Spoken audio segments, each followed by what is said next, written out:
Welcome, I'm the Deadwood Jedi. This is going to be another Raid Shadow Legends video, and we're continuing the step-by-step series where we look at somebody's account and we go through the whole thing and try to make it a little bit better. Now, we have a spider team here that I actually built before I even started deciding to record this video. I don't do it for every account, right? Some lend themselves to it more than others, but in this one, I had already built this spider team, and so what I thought I would do today, obviously, this is a pretty common type of build. This is the type of team that I actually run on my own account. But what I thought I'd do today is kind of talk a little bit about, why this works, how we want to set it up, and what we're looking for, whether you're building this style of a team or a different style of a team, and kind of going through the concepts of that. And so this is going to be I think a pretty helpful video for some of you out there that are struggling with spiders or just want to be a little bit better with it, right? Because there are some intellectual concepts that come with building a team like this. And while you can always copy paste, it's nice to understand how it works so you can actually kind of experiment and, try some things that maybe you're missing one or two champions. Well, you can figure out a way to make that happen for yourselves in a slightly different way. So with that said, let's jump in. Okay, this is the team that we're going to be using. Obviously, it's a Sisia, HP burn explosion type of team. And this is, I think, the pretty much the top end team for most people out there. Obviously, there's always a little bit of variation with stuff. Maybe you have a Kymar instead of a Renegade for your team, for example. Or, maybe instead of Ignatius, you're using a different HP burn champion, and maybe instead of Crypt King Grawl, you're bringing in an Achak or somebody else to help, stop the spiderlings and, get your chance to do more burns. There's always a variety of ways to go about doing this.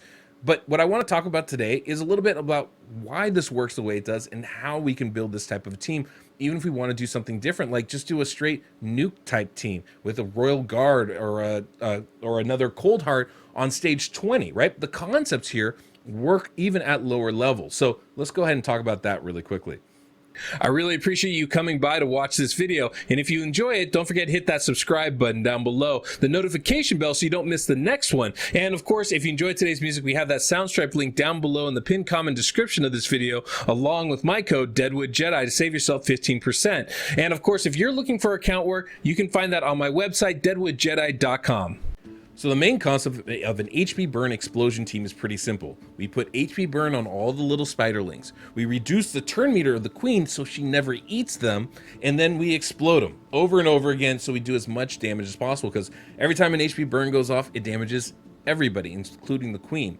Of course, there's some, issues we have to deal with. One of them is the spiderlings themselves, right? They take turns, and every time they take a turn, it just extends the time of the run, makes it a little bit longer. When we're trying to do CVC and get as many points up as we can in a short amount of time, that's an issue. When we're even farming overnight, right, it limits the amount of runs we're able to do in a certain time frame. So obviously, the faster the run we can do, the more beneficial it is for us. And so one of the things we can do to get away from that is stunning, sleeping, freezing those little spiderlings. Now, obviously, sleeping doesn't work with HP burn because every time they take damage, they wake up, but you get the idea. We want to lock down the spiderlings so they don't take a turn, and then it makes the run that much faster. The burns will still tick, but they're not, taking these short turns, right? So it makes it just a lot faster for us.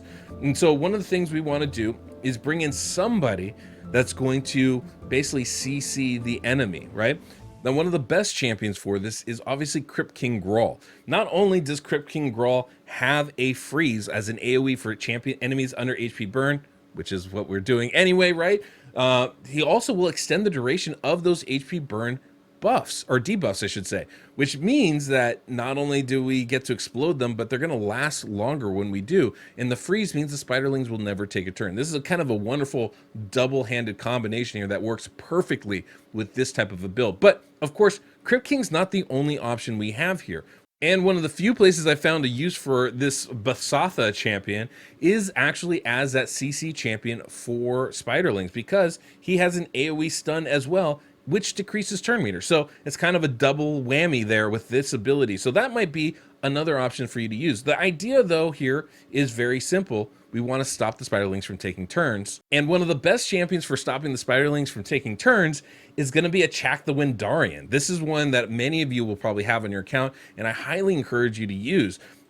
Reasons why. Very simply, AoE freeze, right? AoE freeze ability. Now, it is a 90% chance to land, not a 100% chance to land, which is just frustrating when it really comes down to it, but it is an extremely good debuff. And there are masters you can take to get this to that 100% spot that you want to put it at, or at least I think pretty darn close to that. But 90% is pretty great, right? He also has a chance. The best part about him, I should say, is that anytime an enemy's under a freeze debuff, he'll give your team a 10% turn meter boost. This allows your team to take more turns faster, more often, and just putting them in your team means you don't necessarily have to build everybody as fast as you might think. And in addition to that, whenever there's an HP burn, everybody heals. So he's an exceptionally good option for this type of a team and somebody you might really want to consider bringing in. Now, of course, we're talking about ways to keep the spiderlings from taking turns, but the reason why we want to do that is so the HP burns can activate on them. And there's nobody better than putting on HP burn on enemies than Ignatius. He has an AoE HP burn ability that cannot be resisted. So we're never going to not land this ability unless we're weak hitting. So affinity will matter, and it matters for all this stuff, obviously. So you do have to find the right champion with the right affinity to make things work. But a big AoE HP burn, you don't need, he won't be resisted, which means you don't need accuracy on him. Means he is the best HP burn champion in this game, at least for what we're doing here. And so he becomes I think an essential part. Of course, you don't necessarily need Ignatius. Anybody that can play AoE HP burn will work for your team. In fact, I was recently working on an account where a gentleman had Skrank on their team in placing that AoE HP burn, and he's great for it. He places an AoE HP burn, right? He gets a turn meter fill with each crit as well. He brings a lot to the table for you in that sense, right? And so that can be a really good option. It doesn't really matter who you're using. As long as they bring that AoE HP burn, they're gonna be viable for you. So while there are a ton of HP burn options, and we actually seem to be getting more of them every day, one of my favorites, and this is definitely somebody I recommend if you don't have Ignatius, this would be my go-to choice, is Mordecai. And one of the big reasons why I like Mordecai is very simple. He doesn't actually attack with his burn ability, so the spiderlings don't take more damage. And so he has an AoE HP burn, 100% chance to land, right? This is a really nice skill here on his A3. He does have some other stuff, right, including turn meter reduction and boost for your team and reducing the speed of the enemy, and a decent little accuracy aura as well. So he actually brings a fair amount of stuff in for a nice epic champion to bring on your team. I definitely recommend him if you don't have better options. So once we get the spiderlings burning, once we stop them from moving by CCing them, then we need to make sure that we have enough time to actually let the HP burns do the work they're supposed to do. And this is where we come into somebody like Coldheart, somebody that can reduce turn meter on the Spider Queen. Now, this is important because while we can reduce the turn meter of everybody, there are a fair amount of champions that can do that as an AoE skill. That's not actually what we want. We want the spiderlings to take turns. That's the only way we get those HP burns to activate, is by having them actually take their turn. So one of the things we want to do is bring in targeted turn meter reduction just for the boss itself. Well, Coldheart is one of the best at this, right? Bringing a 100% turn meter reduction. So on Spider 21 through 25, every percentage turn meter is going to be halved. So this is actually only going to be 50% of the turn meter. And it's not of the turn meter bar, right? Because you can overfill the bar. It's going to be a 50%, I believe, of what a 100% bar would look like. So just kind of keep that in mind. It's not like the best thing in the world, but it is darn good. And this can be really helpful. On top of that, this is a huge hit for us. We all know how great Coldheart can be, so doing some extra raw damage can help take us over the threshold so that we can beat the spiderling as fast as possible. Definitely the ideal choice for this boss here would be a Coldheart. Now, there's nobody that's really going to replace Coldheart's combination of supreme damage and supreme turn meter reduction for the boss itself. One champion that can do a pretty good job of at least the turn meter part is Lysandra. Now, she has a lot of utility in this game, so I'm not saying this is where you should use her, but you can with her A2 ability. Attacks one enemy and fully depletes the target's turn meter. This is better than 100% turn meter reduction because it fully depletes it. That is definitely something that you could want to have on your team. Now, she does have an A speed 3, which will speed you up and your turn meter boost and reduce the turn meter, but it's of all enemies, and that's not really what we're looking for. So that A2 becomes kind of the preferred ability in her kit here, and something that we could use to keep the queen speed down to 0 for most of the fight here. Definitely something that would be great for us. There are several other champions out there that will do single target turn meter reduction as well. We don't need to get into all of them. But every time you can bring in somebody that does do that, it's definitely beneficial. Nobody's better than Coldheart though, and as a rare champion, pretty much the most attainable out of all your choices and still the best option there, and that's why she's going to be used in most of these teams. But of course, she's not the only one. It's not just Coldheart, it's not just Lysandra. We also have Yumeko, who can do pretty solid turn meter reduction with her A1 skill. It's not huge, but she does steal 7.5% of the target's turn meter. That's pretty great, right? Being able to reduce that turn meter on the A1 ability is nice. But the reason why I bring her up now is because there is a fourth part that we need for this team, right? We've got the HP burn, we've got the CC, we've got the turn meter reduction, but now we also need to reset our skills so we can do it all over again and make sure that HP burn is happening continuously. Make sure that turn meter reduction is happening continuously. And that's why we would bring Yumeko in here, or somebody like her, right? She has a cooldown ability for all allies by 3 turns. That's a massive, massive ability. Absolutely love her, and I use her in a lot of different areas of the game. But she's not the only option. And that's not actually who we're using in this team, as we're using in this team Renegade. Now, Renegade might actually be your preferred choice for this champion. One, rare champion, right? So we're not really using Renegade in a lot of places. Also, Renegade brings something that you do want to have, if possible, decreased speed. So we have a turn meter reduction. It's a cooldown of all skills by 2 turns. And this can actually be beneficial. It's not as robust as a Yumeko or even a Kaimar, who we'll show in a minute here, but it is still pretty darn effective. And if you utilize this right, this can be better for you in a lot of ways. I'll kind of explain that in a little bit here. It basically, if you think about it, you take Coldheart, who's that big A3 turn meter reduction ability, right? It's a 4-turn cooldown. Well, if we use that off the jump for Coldheart and then we reset the skill, well, it's only a 2-turn reduction, but what that does allow us to do is allow Coldheart to take an extra turn in between using that skill again. It allows the Queen to build up her turn meter a little bit more so that when we reduce it, it's a more effective turn meter reduction and actually can stretch out the amount of time between the Spider Queen taking her first turn and not taking it at all. And that's going to be really beneficial for us. And like I said, also has a decreased speed on this AoE skill.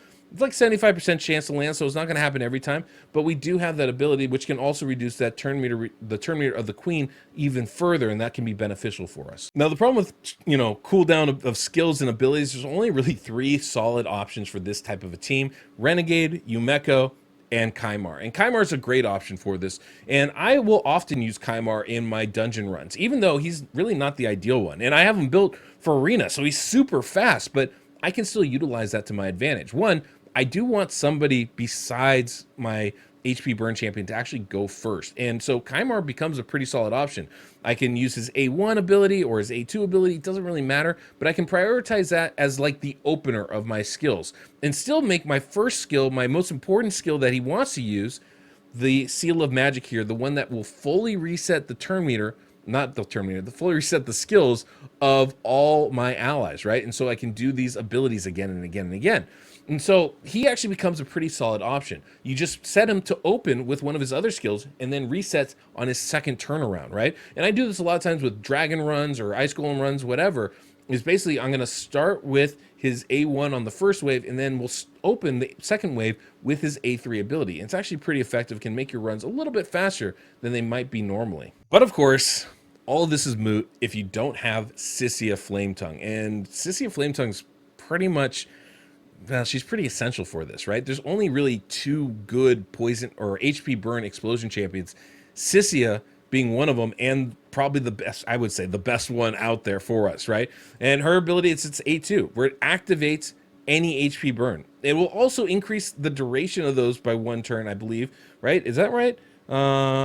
Leads to enemy, instantly activates any HP burn on the target and decreases the duration. So it doesn't extend, doesn't extend the duration of HP burns, but will activate them instantly. And so being able to explode all those HP burns from all the little spiderlings and the Queen itself can do a lot of good work as far as doing damage to the boss. And that's kind of how this team works. This is why we need a reset champion, so that she can utilize the skill more than once. That's absolutely crucial to doing this. Thankfully, she's no longer the only champion that can do this. We now have one other option for us. So now we have Theodore the Savant as another alternative option for us. And actually, in some respects, he might be even better than Sissia. Because what is he doing? He's going to activate with his A3 ability any HP burn debuffs on the boss or on the enemies, right? For 1 turn. Or poison for that matter. Not only that, but it'll actually extend the duration of all those debuffs too, which is pretty nice, right? Being able to extend the duration means that even though we're burning it, we're not actually reducing the amount of burn that's out there on the enemy. So Theodore becomes a really good alternative option to Sissia for these teams, but you do need one of them to do one of these HP burn comps, right? It's kind of essential, unfortunately, but either one of them are going to be spectacular for you. Now, there are a couple nuances to this kind of a build, right? One of the things we actually want to do, which is counterintuitive, is not do damage to the spiderlings. And you go, wait a minute, but aren't we supposed to kill everything?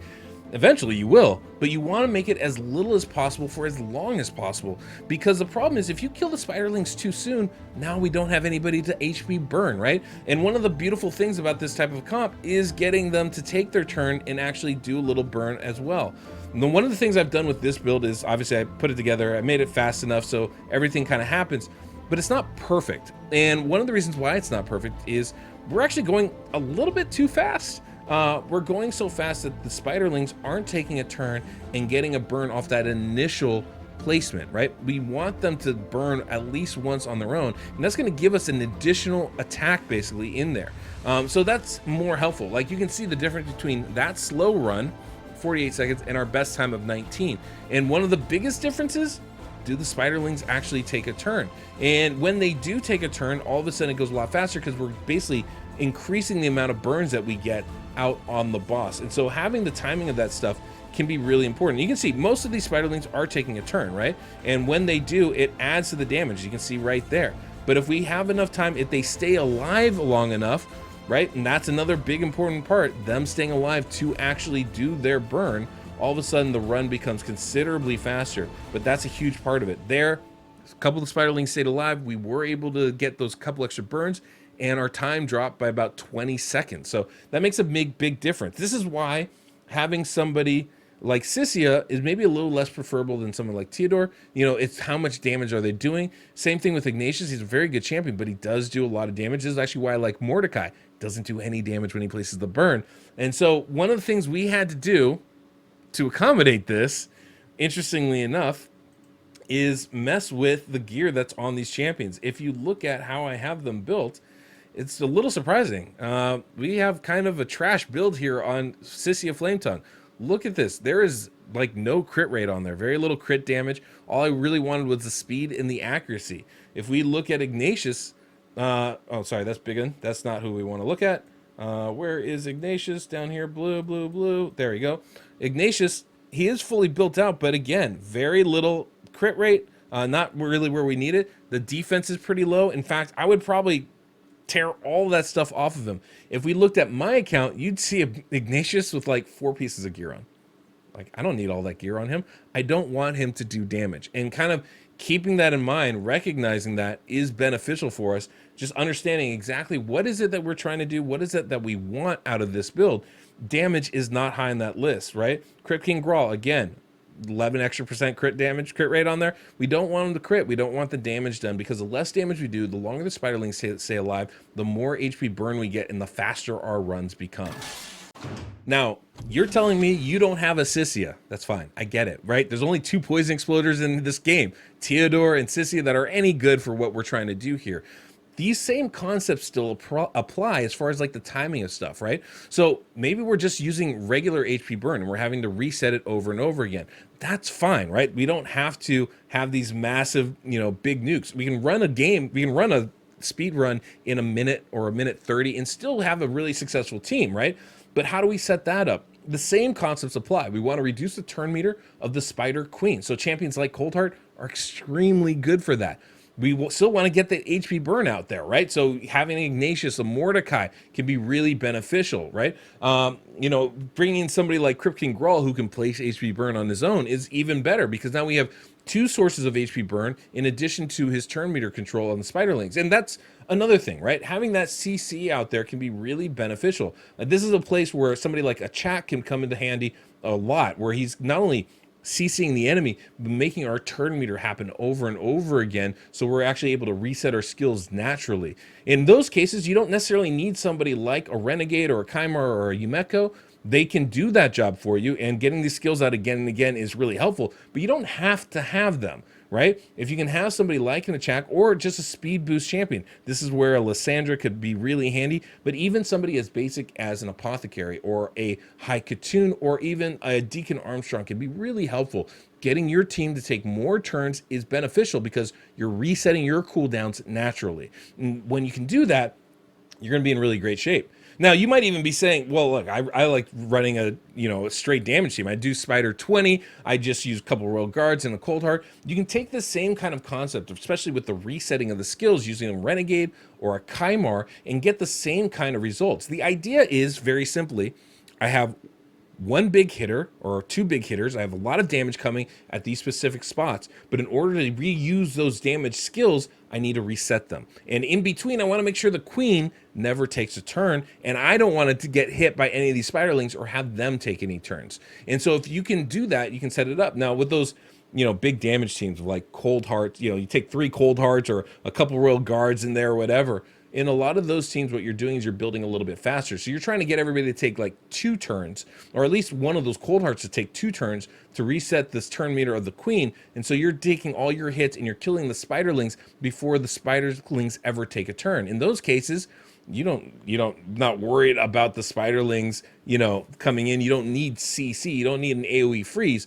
Instead, what you're doing is you're trying to get an AoE decreased defense or weaken. This is where the roles can switch. Instead of trying to do as little damage as possible for the HP burns to activate, you're actually trying to do as much damage as possible to kill the spiderlings off so they just never take a turn. And that can be a really beneficial approach to this, right? You come in, you have a Cold Heart open, you come in, you have your Royal Guard, you give your debuffer, whether that's like a Stag Knight or a Ghostborn or a Draco or whoever it is, to get an AoE decreased defense out there. Royal Guard hits, kills all the spiderlings, or maybe you need a second one to do that and kill all the spiderlings, and then your Cold Heart can reduce the turn meter of the queen. And if you still haven't killed it by then, you have somebody like a Kymar or a Renegade or a Yumeko to reset your cooldowns and do it all over again. This is kind of the approach that you want to take with this, but it's understanding the timing of those things, right? Understanding that, hey, in order for my Cold Heart to take a second turn before the Spider Queen takes 1 turn, I need to have her pretty close to like 192, 193 speed, right? Understanding that is going to help you with the setup of your team. Understanding that, hey, I want one champion to go first before my Ignatius goes to HP burn everything, so I can get those last 2 spiderlings to come out. Because if you notice, we get about 8 spiderlings coming out first. I need someone to go so that the last 2 will come out, and then we can HP burn them, right? Because I want as much burn as possible. And if I have my Ignatius going first, we're going to miss out on 2 HP burns, and that can be the difference between finishing in 2 minutes and finishing in 1 minute on my run, right? Depending on what you're doing. So those are kind of the little things that you want to think about as you're approaching this, as you're kind of discovering, how do I want to build my team? What is it I want to do depending on the champions on my account? These are different, some things to think about as far as how you're going to build those teams. And that's kind of what I did here. Obviously, we had the champions to go with a full max HP burn squad, which is extremely successful.